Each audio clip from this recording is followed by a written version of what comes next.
Flashpoint Beyond issue number 0 was written by Geoff Johns with art by Eduardo Risso, colors by Trish Mulvihill, and letters by Rob Lee. And this issue begins with Batman studying a chalkboard with various questions as he then walks over to a vault where we find out that he is being accompanied by Mime and Marionette from Doomsday Clock. Batman recovers a snow globe from the vault and tells Mime and Marionette that they can go home to their child before walking back up to the chalkboard and erasing the line, "Thomas Wayne will die." We then cut to Thomas Wayne being woken up by his assistant, the Penguin, as Harvey Dent storms in and demands Thomas go see his wife Gilda, unless of course he wants to be arrested. Thomas takes this moment to absorb everything and realizes it's all wrong because this world shouldn't exist anymore. Thomas leaves and heads to the grave of Bruce and Martha, wondering what happened. We then get a page explaining the current state of the world as Thomas, now in his Batman costume, looks up the address for Barry Allen when he notices the once blank chalkboard now being written with "Everything matters." Thomas wonders if it may be Eobard Thawne before claiming nothing matters and vowing to change it all back as he retrieves one of his guns. We then are taken to Central City as Thomas has located Barry Allen on his CSI job before Barry goes back to his apartment where Thomas Wayne is waiting for him. Thomas lays everything out about him being Batman and Barry being the Flash, to which Barry thinks Thomas is crazy.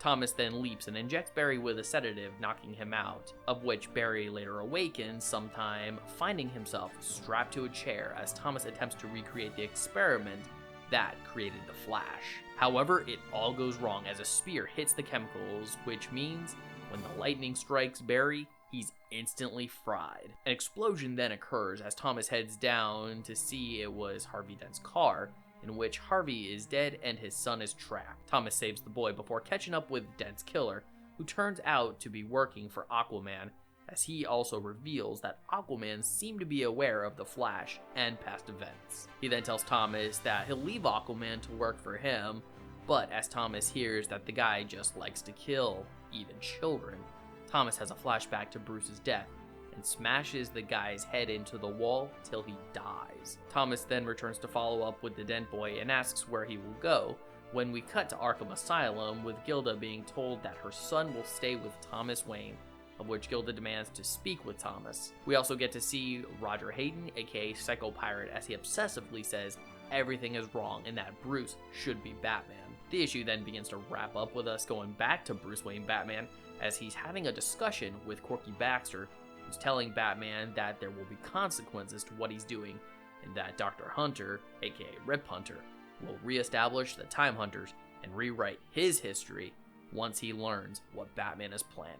And I'll admit, it was a good first issue, which definitely calms me a little bit because I did have some reservations going into this, even though it is being written by Geoff Johns, because for me, Flashpoint felt very conclusive, because even if Barry didn't fix that particular world, it still kind of blew up, which definitely creates this very intriguing mystery aspect to the story. Like, how did the Flashpoint world get restored? Who's writing on the chalkboards? How does Aquaman seemingly remember the events of Flashpoint and thus knows to make sure that the Flash doesn't exist? And when it comes to Psycho Pirate, is this an event where, you know, memories from another Earth are just compounding into his mind, or is he actually from, you know, the regular Earth that somehow got transported to the Flashpoint world? And when we see everything that Thomas is going through juxtaposed with what we're seeing Bruce Wayne do, I do have to also wonder, is what Thomas Wayne going through the result of something that Bruce potentially did? Much like how when Barry went back and saved his mother, that created Flashpoint, and then he eventually had to undo it. Are we witnessing Bruce actually do something that's going to cause the return of the Flashpoint world? And so in regards to the setup and the questions, I find it a very interesting read. But also when Thomas saved the Dent boy, there was something in the back of my mind where I could almost hear him say, "It's okay now, Robin. I've got you." "But my name's Billy." "Shh, shh, shh, shh.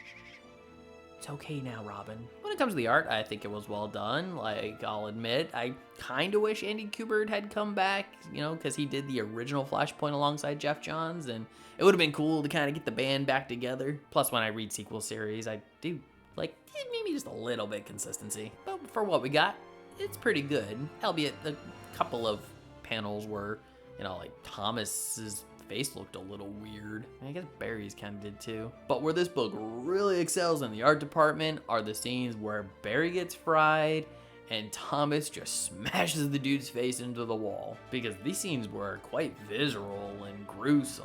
And I do like how it played on our expectations, as you know, we are seeing events that do kind of parallel the original Flashpoint, only this time they're turned on their head. Like, instead of doing the experiment that gives us the Flash, Barry is Kentucky Fried Chicken. And with Thomas Wayne killing Aquaman's lackey, I really think that the panel just captured that raw emotion and rage that, you know, Thomas does feel. Because back on the writing side of things real quick, I thought it was really interesting, you know, Thomas's internal monologue about wanting to be a better Batman, wanting to be more like Bruce's Batman, but the minute that the hitman brings up the fact that he likes to kill kids, and then we get that section where Thomas is remembering Bruce's death, I mean, it's almost just like he just blacks out and just straight up murders the dude. And by the time he realizes what's going on, it's like, okay,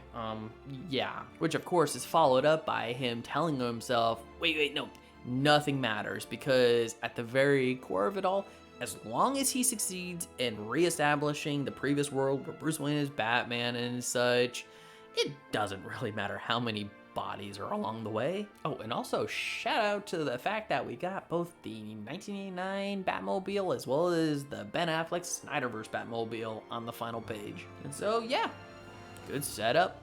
I'm hooked. Let's read issue number 1. And with that, I'm going to score Flashpoint Beyond issue number 0 an 8.5 out of 10. So Flashpoint Beyond issue number 0. What did you think about this book if you've read it? I'd love to hear your thoughts. Please leave your comments in the comment section below. And if you like this video, I'd love it if you'd smash that like button, share it with some friends, subscribe if you're not subscribed already, and ring that notification bell for more comic book content. And if you're wondering what to watch next, consider one of these 2 videos. Alright, take care, have a great day, and as always, stay geeky.